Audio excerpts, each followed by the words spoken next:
Welcome to the session today, Local Food First, about challenging the Techno-Trade dogma. Just to let you know, this is a program as a 2-hour event, and we will be having some talks, Q&A, and brainstorming. We hope you'll stay around. The event, as you can see, is being live streamed to Facebook, as well as what's happening here. And this event, before I introduce our speakers, is happening as part of the Global People's Summit on Food System, a 3-day event that started yesterday and tomorrow. This is an event that's organized by 22 networks and movements from around the world with focus on food sovereignty. And it's happening in the opposition to the UN Food System Summit that is going to happen tomorrow in New York, 23rd of September. And the reason why we are opposing it is because it's been subject to corporate takeover.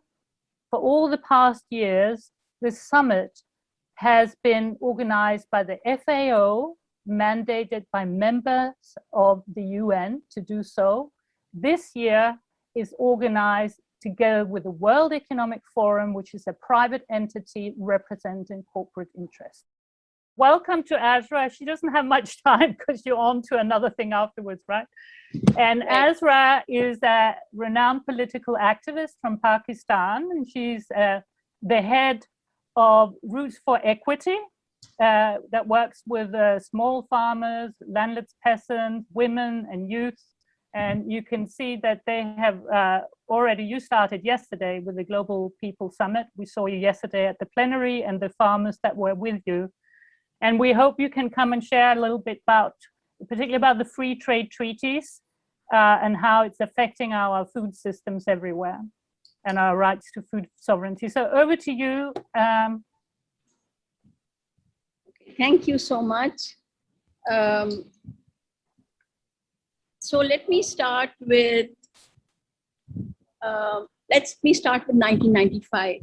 Although free trade has been going on for the country to which I belong, Pakistan and India, free trade was actually brought by the British in the 1800s, in the 1700s. And they were responsible for the death and destruction of our lands and our people in a very big way. As you saw, we had farmers yesterday, and we've been going through 2 days of training on trade liberalization with farmers on how to fight the current onslaught, which is amazingly destructive, and it's very difficult for us at this point. So with the creation of the WTO was very much because of the crisis of the developed world, of the rich capitalist countries, specifically the United States. And for them, the creation of the World Trade Organization was very much to try and create a monopoly for their corporations. And it was kind of a alliance with the other capitalist countries, specifically the G7 countries.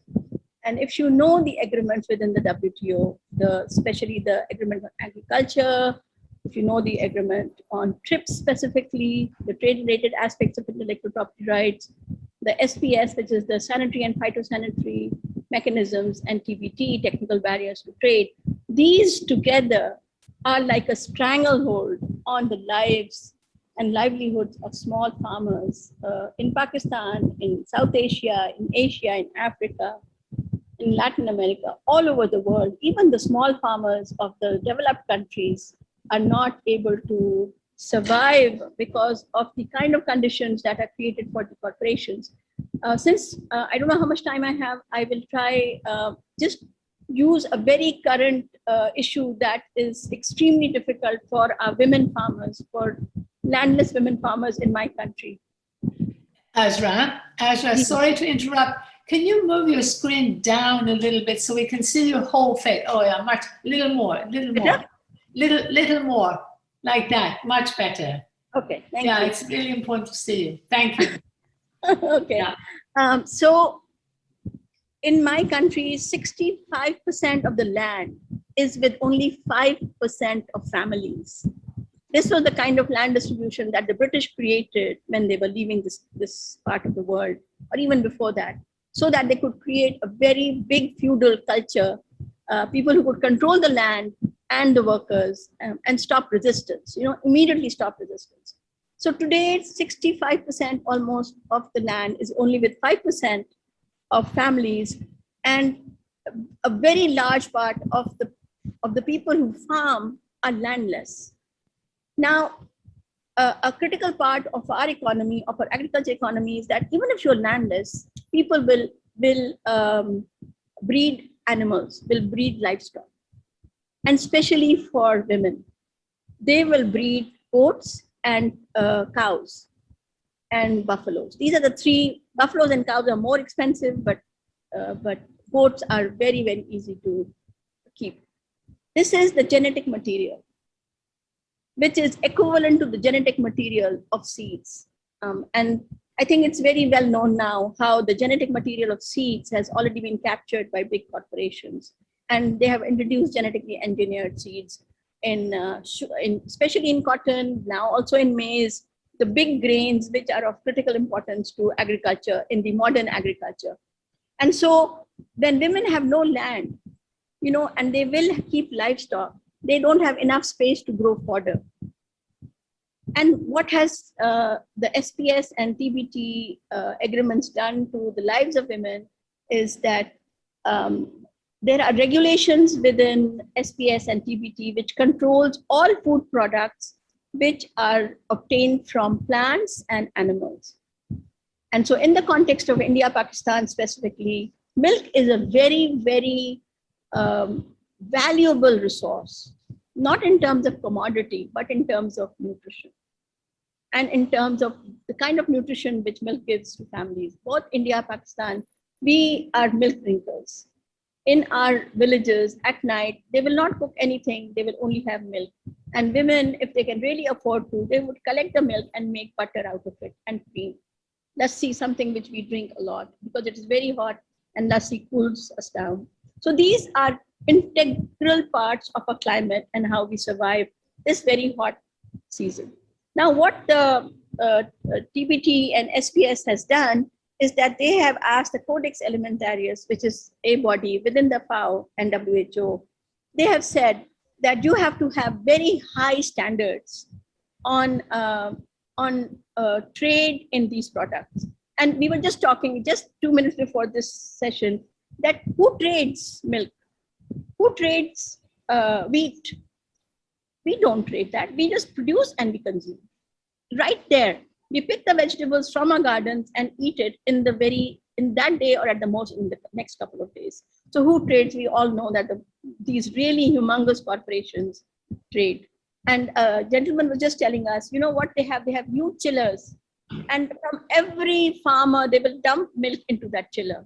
And so the quality of that milk is so mixed up. There is contaminated milk, there is good milk, there is bad milk, there is a healthy animal, there is a sick animal. And all of that goes into the chiller and into these packets, which is then promoted as safe milk. And this is what the TBT says, the Technical Barriers to Trade says, that the labeling should be good, it should have traceability of where the product came from, and it should have all the instructions on the quantity of the milk, what the milk contains. So that is TBT. The SPS says that the quality of the milk itself has to be on these standards. And if the milk is not pasteurized, then this milk is not safe. In our countries, we don't pasteurize milk. And we have a civilization which is 5,000 years old. The Indus Valley civilization is next door to where I live in Karachi. The Harappa civilization is just 2 hours away from Lahore. So we are very ancient civilizations. We have kept cattle all our lives. We have some of the best quality of cattle in the world. And then they tell us that the standard of our milk is not up to standard. So, And that is just a way to create monopoly in the market. Today, the government of Pakistan is on the brink of saying that we have to have pasteurized milk. So the small farmers, especially the women, cannot pasteurize milk. And I'm talking about millions and millions of women who own livestock. You know, in a country which is so patriarchal, which is so feudal, livestock is easy to access because they can grow. They will buy a small calf or a kid, and because that is cheaper, and make it grow and then have kids from that animal. And so they grow their herd. In any case, we don't keep very big herds, 3-4 animals maximum. No, but it is something like a bank balance to women. The milk has butter, has ghee, the clarified butter, I think you guys call it. And so all of that is extremely nutritional. Second, the animal gives animal manure. The whole of rural communities in my country do not have gas. They do not have electric ovens. They don't have any of this. They just use either wood or the manure as burning fuel for their kitchen. And if they don't have animals, how are they going to keep their kitchens going? You know, and women will make small cake-like products from the dung, animal dung, and use it in their own homes and then sell it. Women who do not have animals will go to the people who have animals, make the dungs for them, give them half of it back, and bring half for home. I met a woman, an old woman, and she had a daughter who was not well. And so both of them could not go pick wood for their fuel. And so what they did was they kept a small goat, and they were keeping the goat manure for their fuel. So the poor communities try to manage their lives, and they have so little. And it's because of the feudal culture of our countries, and topped now with the semi-feudal relationships which our countries have with these G7 countries and the corporations which control the WTO, the IMF, the World Bank. I don't have the time to explain the connections. You know, IMF, you know, has terrible connections to the World Trade Organization. And I've not even gone into the sorry.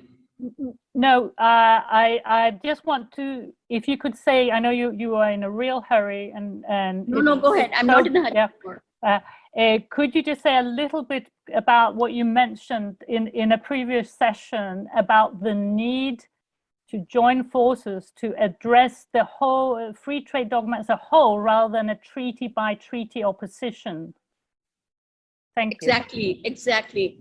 And this is what I just said about 15 minutes ago, that if we go into a scientific, economic, intellectual activity of trying to understand the various agreements within the WTO, the bilateral agreements, the CPEC agreement, the Chinese agreements, we can't do it. We don't have the resources.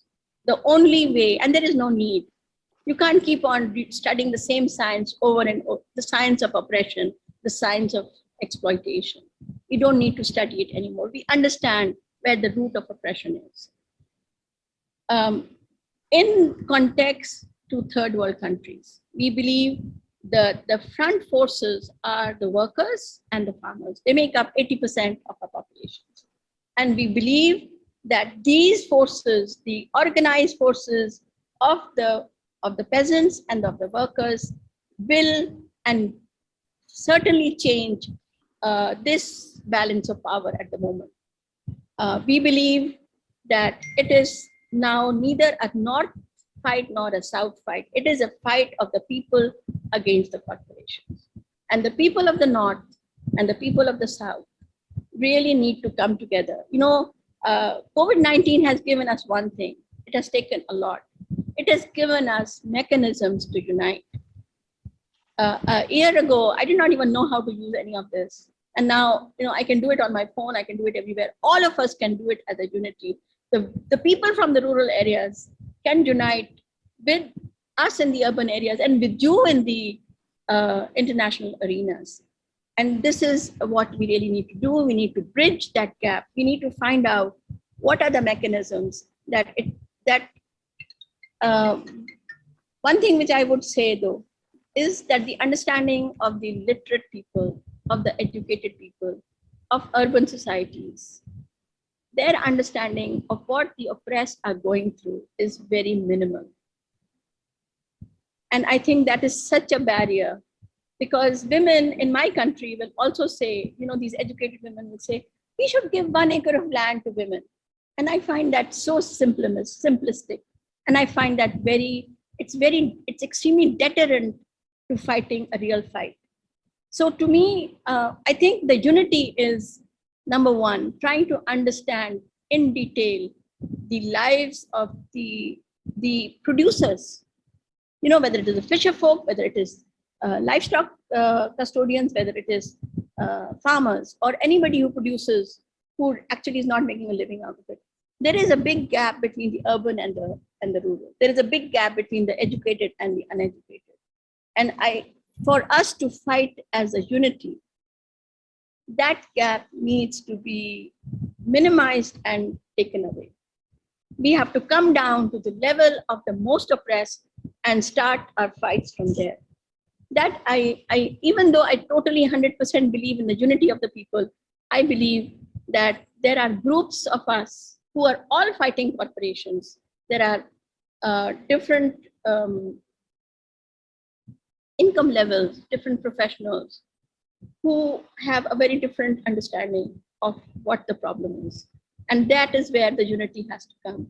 Without creating that unity, it is, and largely the educated people are more of a barrier than a help. I say this with a lot of caution and with a lot of hurt, but the educated people really sometimes do not understand the oppression that the poor people face, and do not understand the anger, the extreme anger that these people have inside them. And that anger will be channeled in a wrong way. We have Taliban in our front of us, and so the unity has to come through starting from the ground of the oppressed, and that unity has to be built. And there are many layers amongst us that needs to be crossed. Like you and I talking on the Zoom, I'm not sure I totally understand who the local initiatives are, but I'm still willing to talk. But those gaps need to be addressed much more scientifically in people's science. Thank you so much, Azra. If you have time to stay on for questions, so we're just going to hear from Camila now, who's a renowned critique of climate negotiations and an independent researcher, and then from Helena, then we move on to some questions. And afterwards, we're having some brainstorming. We don't expect any of you to stay around for that. Well, we hope as many of you will stay around, but we don't expect everybody to stay around. Could I also Camila, just say, I would love, Azra, in case you can't stay on, I just hope that we'd be able to have a conversation later on, because I think you would agree that another unifying factor in our campaigns is for all of us to understand what this corporate takeover means. Even for sort of middle-class people in the West, we're talking about democracy having been abandoned. We're talking about toxic food that, as you probably know, this generation in America is going to die younger than their parents because they're being fed high fructose corn syrup. They're being bombarded with adverts. So there is a lot of ill health and suffering that I think if we can focus on this corporate system together for various reasons, I'm sure we're going to have a lot in common if we have a chance to talk more. Thank you, Camila. Oh, sorry, Azra. Sorry. No, it's okay. I will just stay here and eat while you guys go on. Thank you. Very appropriate. Camila, over to you. Okay. So, good morning, everyone, and good afternoon or good night for the other time zones. It's a pleasure to be here. Thank you again for the invitation. And I would like to start with some storytelling, picking up from what Azra was so beautifully explaining and articulating to us.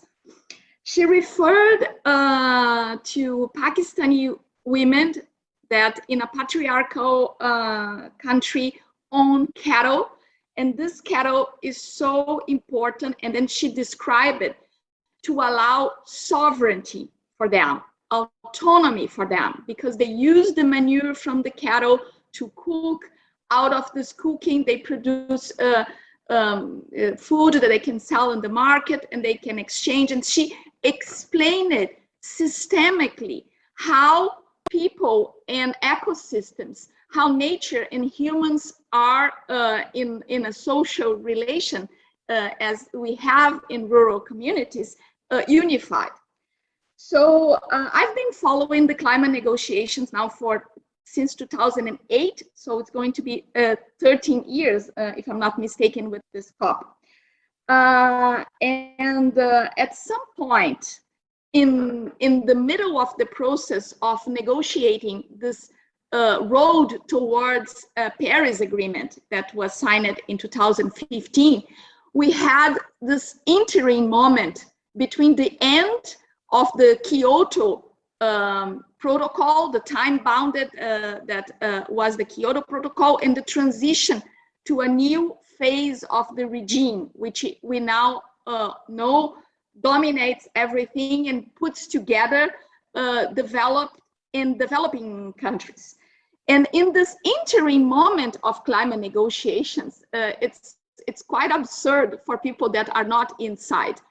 There was an entire COP in 2013 that was held in Warsaw, where the buzz of the 2 weeks climate talk, not of course inside the little rooms, but everywhere, you know, in the booths and in the political speeches, was about saving women from those archaic forms of energy, that we needed to have this global alliance for sustainable energy for all. And a huge coalition was the Global Alliance for Clean Cook Stoves. Cook stoves were portrayed as like this evil source of emissions that were submitting women to cooking and to smoking and to health problems. And I mean, they would start to tell what the horrible rural lives that people were like obliged to cook with manure, that manure of course was not sanitary, was dirty, etc., etc., etc. We know how all this hygiene paradigm, you know, has historically pushed forward, hygienist ideologies push forward capitalism. But the tricky part of the Global Alliance for Sustainable Cook Stoves was that it was the source in this few years where you didn't have clear where the regime was going, where very poor countries, the least developed countries, this is a coalition in itself, could issue carbon credits out of cook stoves. And the rich countries could buy carbon credits to compensate emissions from industrial sources in the north, stemming from women cooking with those cook stoves. Of course, at this moment, they were not the cook stoves with manure anymore, were patent cook stoves that companies were distributing and that would be fueled by batteries and by those biofuels that were being produced, of course, industrial biofuels. So why I'm telling you this story? Because it's important to connect. I want to talk a little bit about this techno takeover and this transition from democracy towards technocracy, a vision of the future that we are going to be governed by international artificial intelligence, and how instead of chasing and identify the root causes of our oppression towards where the systemic oppression is leading us, we are in this a lot of us, you know, captured by the dominant narrative to focus on this idea of leaving no one behind, that we have one future for all of us, this future that is horribly being designed by corporation and that is being sold by means of this SDGs, the Sustainable Development Goals, this global agenda that is a portmanteau for the trade agenda.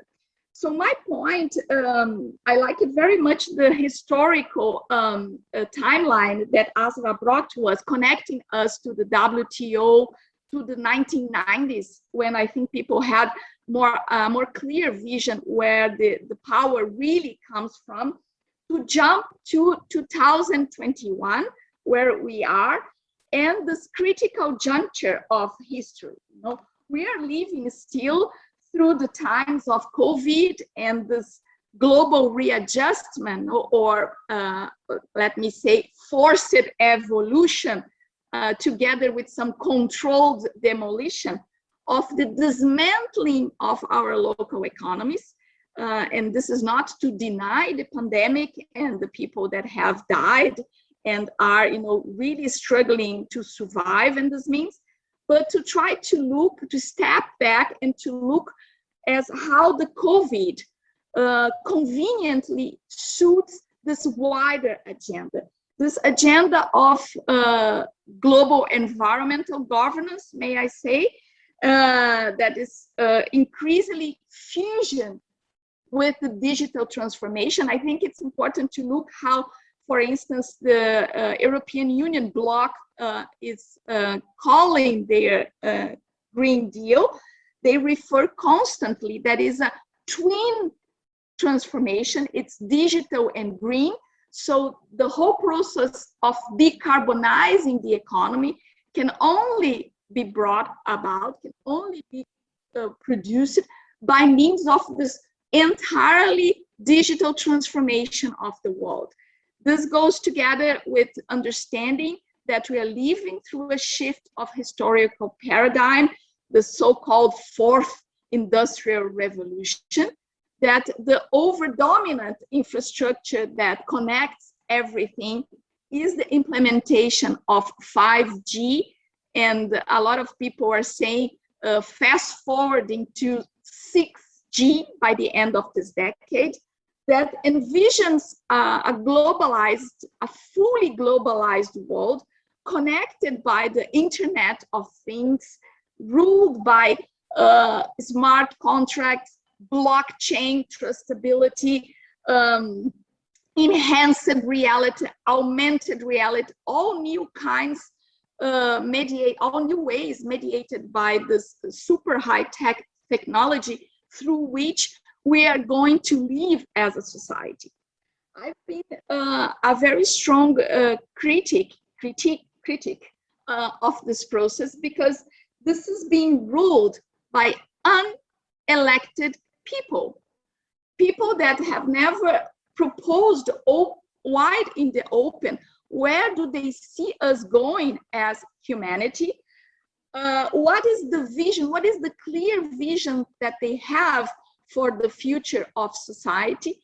And how we got to this point where a few elite of technocratic people, for instance, those who meet at the World Economic Forum, and here I pause and remember to you that the World Social Forum, inaugurated in 2001, was in direct opposition to the World Economic Forum, this WTO, you know, war room.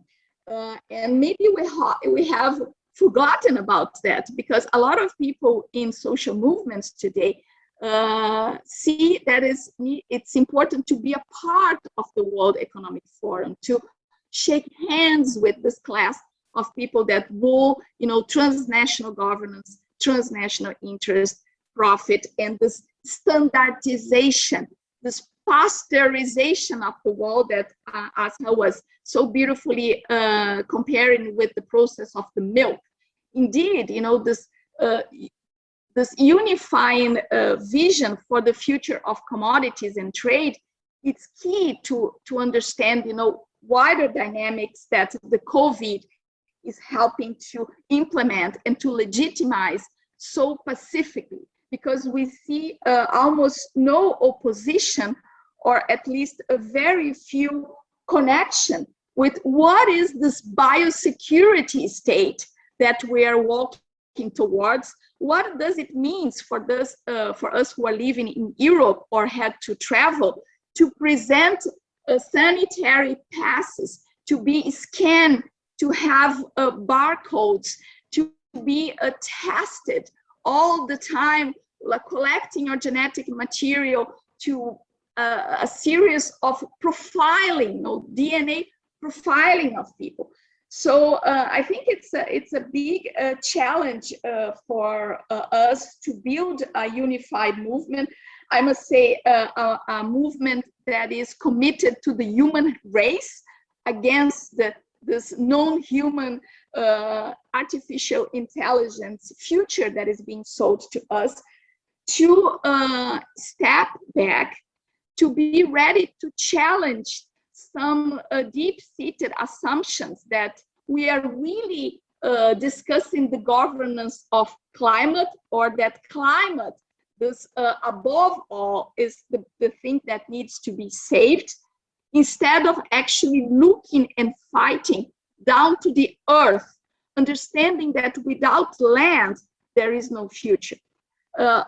One mantra that I have when I, of course, when I have more time and I expose, this alternative view of climate negotiations, is to remember the adage, as above, so below.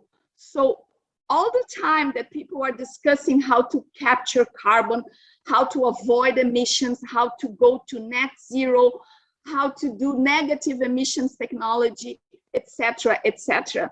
What we're really talking about is about the below. It's about the takeover, the land grabbing, the submission of life forms and livelihoods to this vision of a technocratic ruled world where non-elected people are deciding about our future behind closed doors, and that this mantra also that corporations are going out to save us through their conversion to a more inclusive capitalism, through environmental and social governance principle, to whatever they say, deforestation-free commodity chain, supply chains, child labor-free supply chains. What it's all about is about imposing technology, imposing traceability, imposing control, hand in hand with this new nation state that has invested itself the role of the sanitary leviathan to control and to monitor all our lives. So I stop here because I'm very interested to go to the debate, to listen to Helena, and to go to the debate and see how can we together can build alliances to resist and to transform this green future that is sold to us. Thank you, Camila. Powerful as always. Over to Helena, who's the founder and director of Local Futures. And yes, as my work started in the mid-70s, I was thrown into a situation in Ladakh and Bhutan where I was able to live in and speak the language of people who had not been colonized. So I so agree with you, Azra, that it's very important to understand that this colonial system goes back to the 1700s.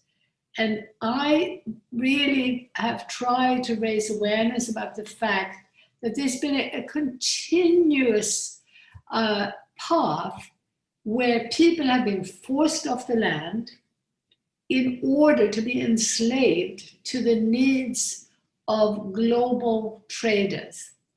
So with the enclosures in Europe and with slavery and genocide on the other side of the world, a system was set up that favored those that were globally active. And that, of course, benefited the elites in Pakistan and India. At that time, Pakistan didn't exist, but the elites around the world benefited from this global system. So later on, I helped to found the International Forum on Globalization. We had a very systematic focus with colleagues from around the world, trying to raise awareness about these new trade treaties that from the mid-80s were gaining more momentum. The whole process of trade deregulation had been brought in with the World Bank and the IMF after the Second World War. But even the critics from the so-called Third World or Global South, as well as from activists, both social activists and environmental activists in the West, they would focus on the World Bank and the IMF, but this process of trade treaties was not very well understood, not very well studied. And unfortunately, I would say that in the last, where are we now? In the last 20 years or so, that propaganda for free trade treaties being the way to grow the economy is something that has been pushed on governments and on their populations. There's been just constant barrage of how are these trade treaties going to be effective. We're going to have to do what we can to make sure that we can have a fair trade deal between countries. So we have a big task ahead of us. And I think, Azra, I really hope that you're still there, because I think it's vital that we work across North and South, and that we help activists, whether they're concerned with climate change, whether they're concerned with ill health, with the loss of democracy, with now the war machine, you know, there's plenty of money to buy nuclear submarines from Australia, but no money to look after their people or the land. We're in a very dire situation. And Camila has helped us see this very clear threat now with the UN supporting this romanticization of robots as the next stage. We are being actually subjected, even online, to romanticization of robots being able to spray more efficiently on the land than human beings can do. We're being told that AI-led education will allow us to target to the individual need of children. What we're actually talking about is a dehumanized global system that simply cannot respect diversity, cannot support, cannot respect whether it's indigenous species of goats and cows, whether it's indigenous grains or individual human beings.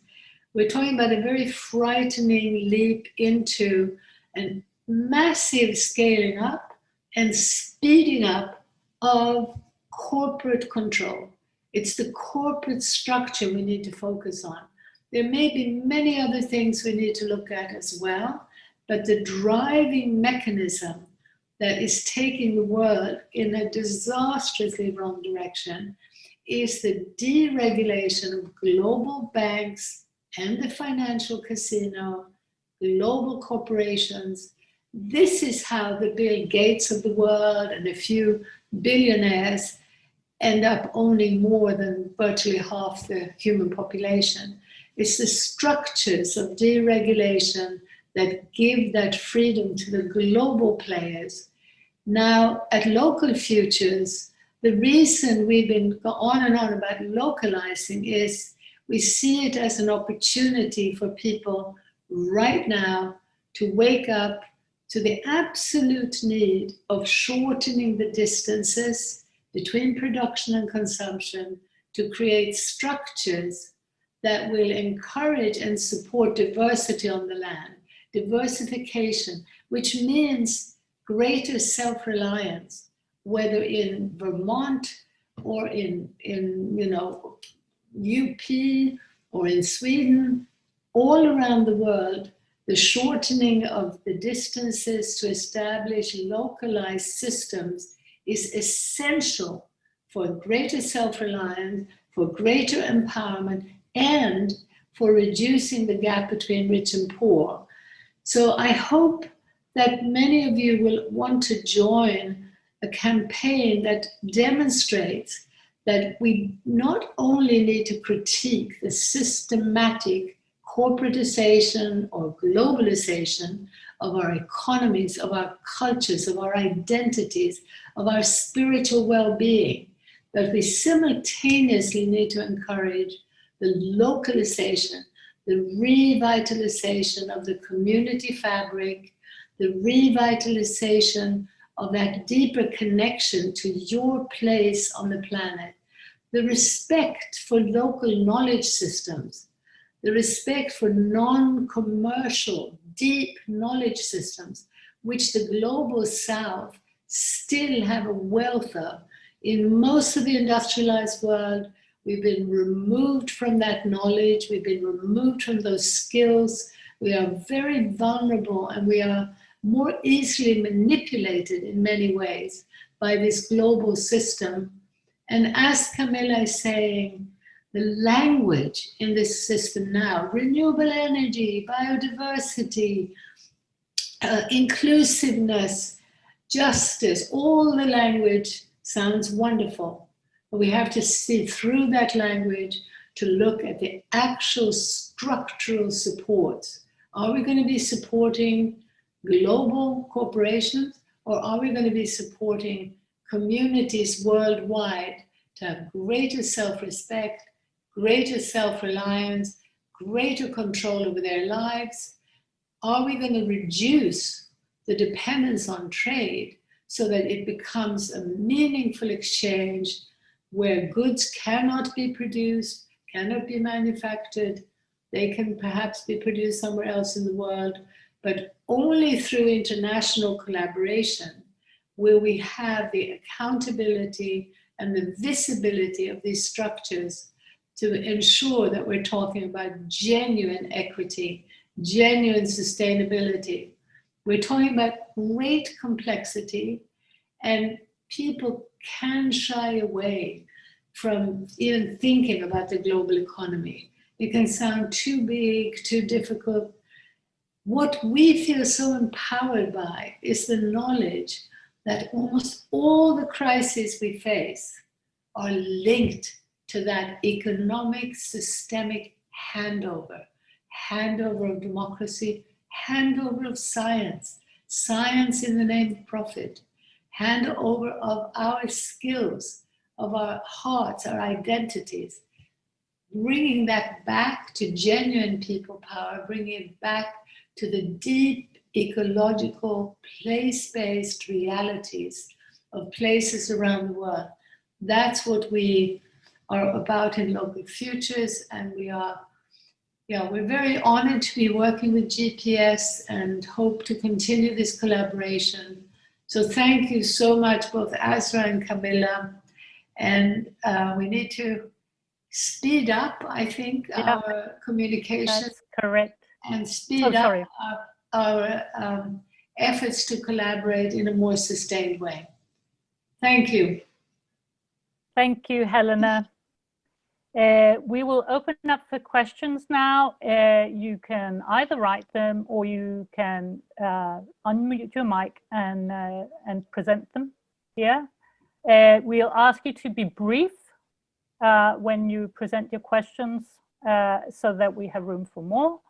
And then we'll have about 25 minutes for questions, and then we'll move into the brainstorming session. Thank you.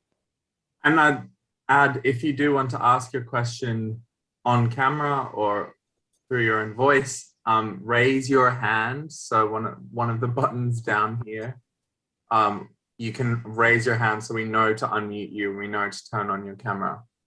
Henry, I'm not seeing a raise your hand feature on my bar. I don't know. Can you say where it is? It's under reactions. So if you go to the bottom, you put reaction, right. and click on that, right. And then you put raised hand. And you can send some little hearts and things too. Yeah, good. Yeah. So does anyone have any particular questions at this stage, or should we initially ask either Camila or Azra to respond to what Helena said while it all sinks in? I would love to hear Azra's response to what Camila and I said. I mean, I absolutely agree. There's just no space for disagreement. And I also agree that the fight has to be against corporations. I would not use the word corporations. I would use the word capitalism. You know, to me, it's not just the corporations, because the corporations have a huge network, a web of institutions which support them in giving them power that they have. That is why organizations like us, when we mobilize the groups where we work, whether it is women or it is small farmers or landless people, we engage with them the policy framework, because when they have to compete with New Jersey cows or these Australian cows, we need to tell them why this is happening. So I 100% agree with you that it is the corporations who rule the world, but it is just not corporations. The system is of capitalism. That's why during COVID-19, people have been going out of space. I mean, how more sick can you get? Millions of people died, people are suffering, there is hunger, and 3 or 4 people get into a shuttle and go off the earth. I mean, these people are not humans, you know? They are Draculas in living life. And we need to understand that. So my only disagreement is the word corporations. Well, I would love you to look at a short film we made called Local, a story of hope. Because I think when we analyze the structures, we'll find that this capitalist system was born out of this global expansion, enclosures and slavery. And I think it's very, very helpful to keep our eye on that and of the destruction of indigenous cultures.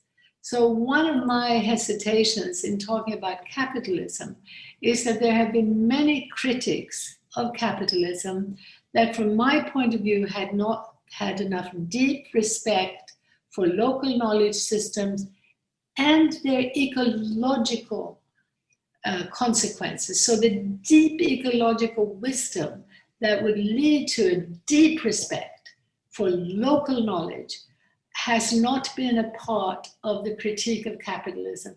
And that's why I somehow feel that highlighting local as opposed to global can be helpful.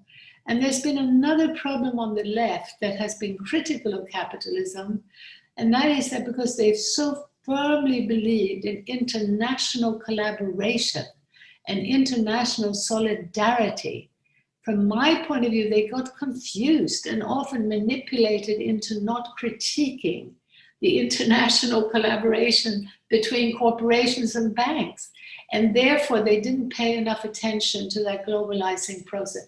But, you know, it's a long discussion, but those would be some of my comments. And by the way, did you know Maria Mies? Azra, did you know Maria Mies? Yes, I met her many years ago with Vandana. You know, I know Vandana, and I used to meet Maria with Vandana. I didn't know her directly, but through Vandana. Oh, well, she was a very close friend of mine, and so I've known her since the 70s. And by the way, I also know Imran Khan personally, and I don't know how easy now it would be to try to reach him again with these issues, but he certainly was.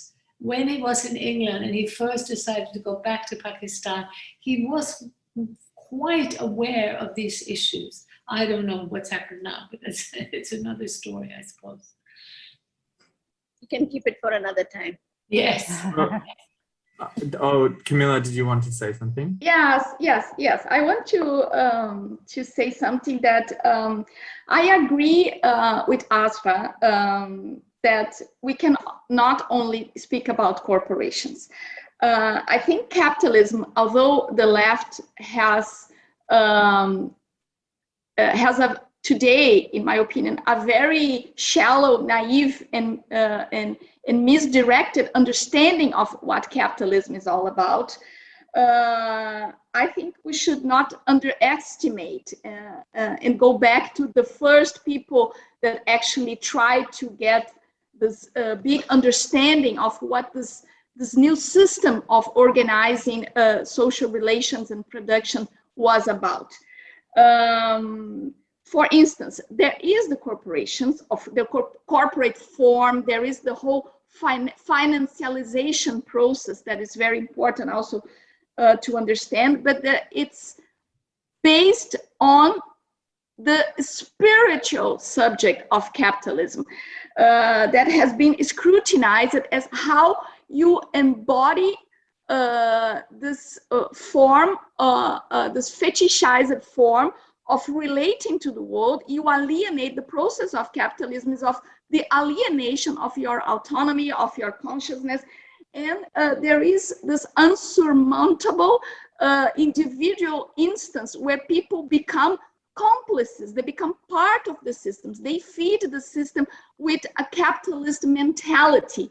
There is a branch of economic sociology, and I have addressed this in this booklet, Carbon Metrics, about the quantification, the idea of thinking of value in terms of checks and of a ledger book, of a commercial ledger book. Yes, the left, for instance, the international progressive now sees the financial system, and as the Helena said, the more and more wildly globalized system as something that we need to save us out of a global problem. So my critique, for instance, to the left is this misuse of Marx, or a very, very shallow reading of Marx. For people who study it, really, you know, you can see that the late Marx, the so-called late Marx and the Russian road. So when Marx died, he was actually 2 years before dying, he was replying to the Russian, to the populist movement in Russia about, okay, what do we need to do to the revolution? Do we need to industrialize, to form a proletarian class, to then overturn and build another system? We are a country that is 99% rural communes. And Marx himself replied in a letter to Vera Zasulich in 1881, saying that whatever he has said in the first book of Das Kapital about the transformation that happened in England, that is not a blueprint for the world. Russia could have jumped to a more evolved stage of evolution as he saw a communist future by means of the rural community, the rural commune itself. Of course, this was not a very interesting debate. This letter, of course, was kept. It was made public many decades later, decades after the Russian Revolution, but has sparked, when discovered, this whole stream of theoretical debates about what was Marx going towards. What we have as the canons of the left is a so said ready body of thinking, a theory from Marx. I don't agree. I think Marx has gave us method, and method we need to apply to the actually existing capitalism and its contradictions, and not a blueprint of how we are going to be. And I think every time the left becomes prescriptive, for instance, signing up blindly to, we need a great New Deal, a Green New Deal, we need to decarbonize those big agendas, they are betraying Marx, because they are not doing the work of looking through, of trying to see what is the fetishism of what is being sold to us. So I do believe that it's important to address the cultural impacts of capitalism as a system that has imposed a society that is mediated through commodities, and that everything needs to be commodified to have an existence in this system. So the struggle is to decommodify our thinking, our exchanges, our logic, and our world. The corporations are, yes, they are a very important form and carrier of those systems, but they do not stand alone as, you know, the only thing that we get rid of. We will go back to a more humane, or go forward not to a more humane system of living in this planet Earth. I just very quickly want to add that I completely agree, with both of you in many ways. It's just that I think we do need to be looking at certain key structures. And so it's not only about ending commodification, it's about the absolute need for rebuilding the fabric of interdependence. This is a profound and vitally important fact of life, that we evolved in intergenerational communities. We evolved deeply connected to the plants, to the animals, to the water, to the soil. We must rebuild that fabric of interdependence for our health, for our sanity. This also means rebuilding the respect for experiential knowledge, which is holistic knowledge, deep experience. This is why in Yastad they had to change the language away from just saying science to acknowledging knowledge that was in the global south. So many owners of knowledge that had just been dismissed because it wasn't science. So it is, of course, much, much more than just corporations. But again, what I'm trying to have us look at is the global nature of it, and that the global corporations beyond the visibility of the nation state, we're not paying enough attention to them. We end up thinking too much about the governments that have become servants to those global entities. And those global entities, no one gets to vote for them, as you were saying, Camila. And of course, we know now that when we vote within our own countries, what's going on? They're ignoring what they promise us they're going to care about, our jobs, our environment, climate. And then suddenly once elected, they're listening to some other voices. Well, those voices, again, from that global, that it's absolutely a systemic process, and capital commodification was a central part of it. But what it did to human relationships, what it did to our relationship to nature, what it did to our relationship to ourselves, our sense of being worthwhile and feeling that we're worthwhile and have self-respect is fundamental to also the respect and the tolerance for others. But yeah. And I see Thank you. something. Azra, over to you. Yeah, this is what I meant, when I said that there is a lot of disconnect between different groups of people across the world.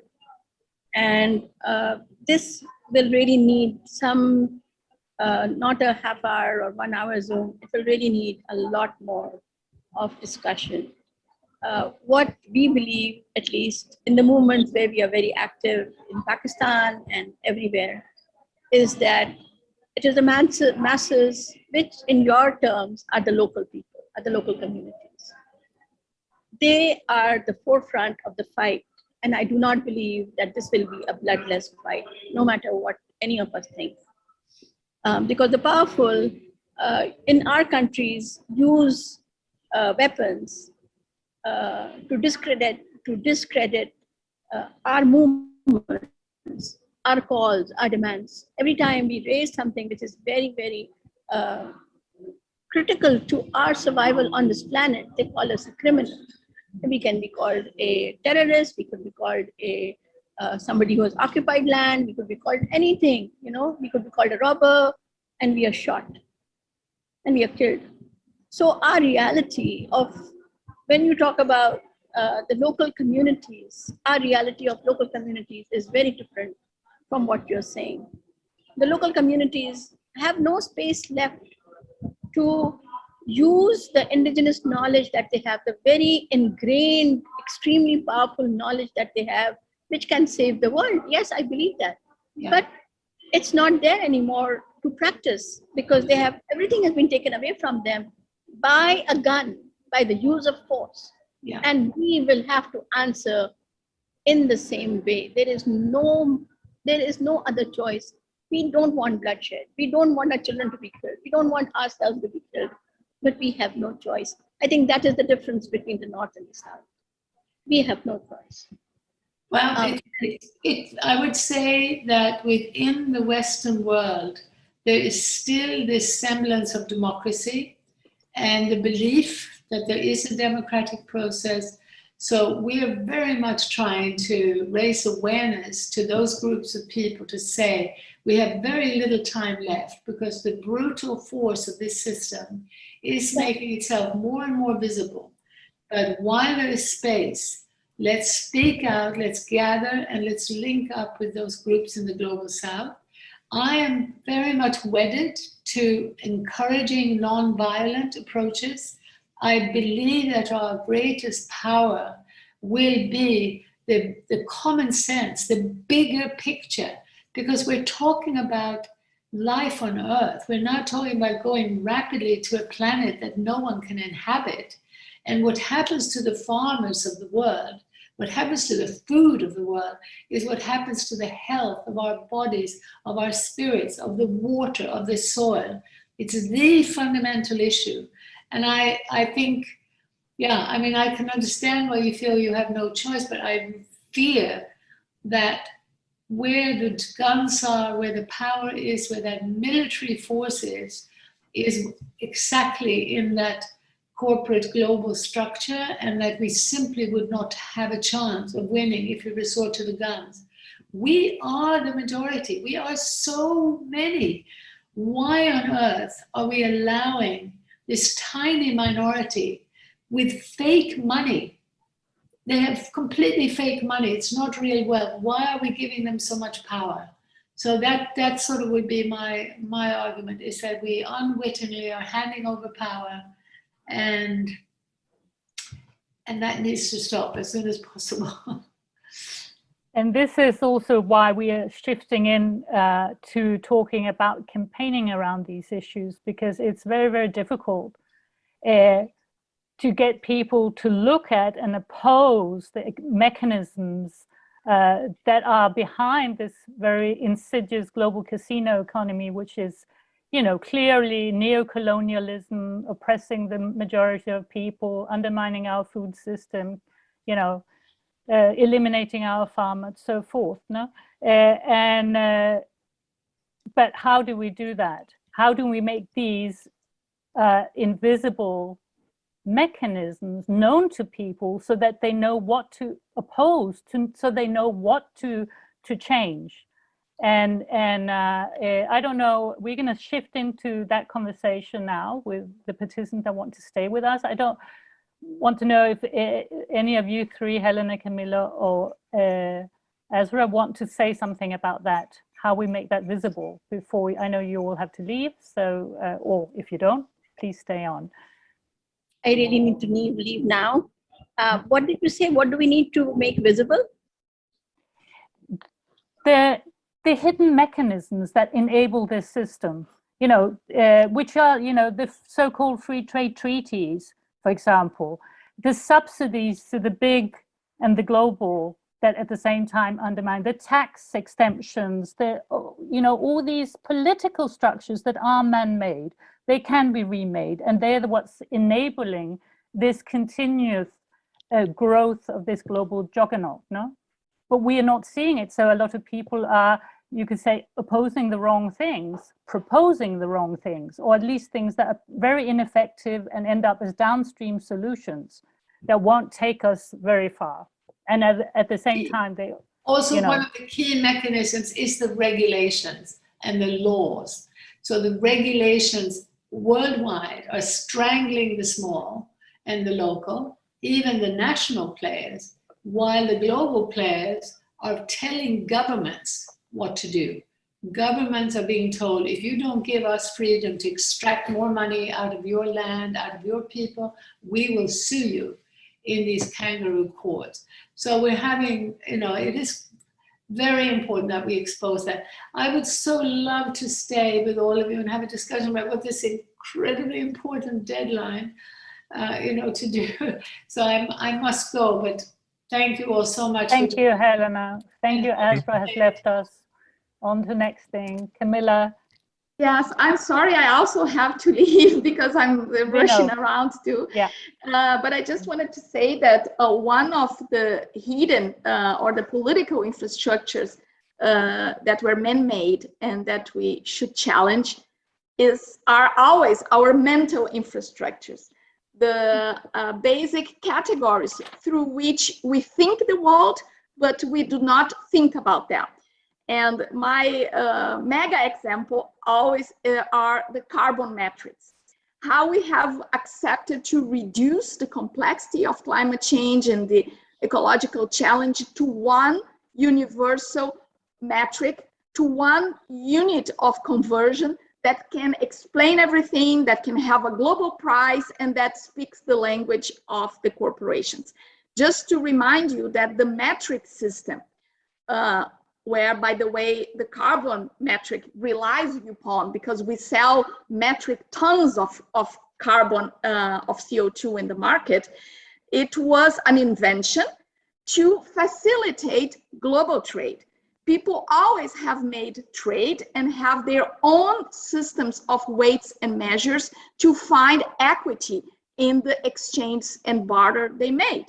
Once you had a world system being forged through, you know, the navigations, the colonization of my continent, for instance, or where I come from, Brazil, you needed to have a unified system for global trade. And the invention and imposition of the metric system was a fundamental laystone to pave the way to the globalized trade system we have today. So I would plead you to go radical in the sense of going to the roots, and also be healthy skeptical of what the whole carbon metrics has behind it, and how it actually demolishes and extinguishes and eradicates local, diversified ecological knowledge that would help us to fight climate change. It's very important. Thank you, Camila, you mentioned earlier on a booklet about carbon metrics that I think you've written. Carbon metrics, global abstractions, and ecological epistemicide. And epistemicide talks about the concept of you can kill an episteme, you can kill a knowledge system. So you do have violence, but physical violence, as Azra was saying, with guns and with evictions, but we do also have violence that happens when people are stripped out of their knowledge systems, when their knowledge systems are killed, and when we are suffering symbolic violence, when through the language of capitalism, you are imposing upon us this whole symbolic world where the meaning is not our meaning, but the meaning are meanings that are being imposed on us and built very sophisticated through propaganda. Yeah. Thank you. Oh, just a second. I think you uploaded the version from 2015. There is a version from 2016 where the novelties of the Paris Agreement are already incorporated. Oh, okay, thanks. I will try and find that. Okay. Camila, thanks for joining us. lovely seeing you. Thank you. Thank you to all. Thank you very much. Speak soon. Take care. Bye.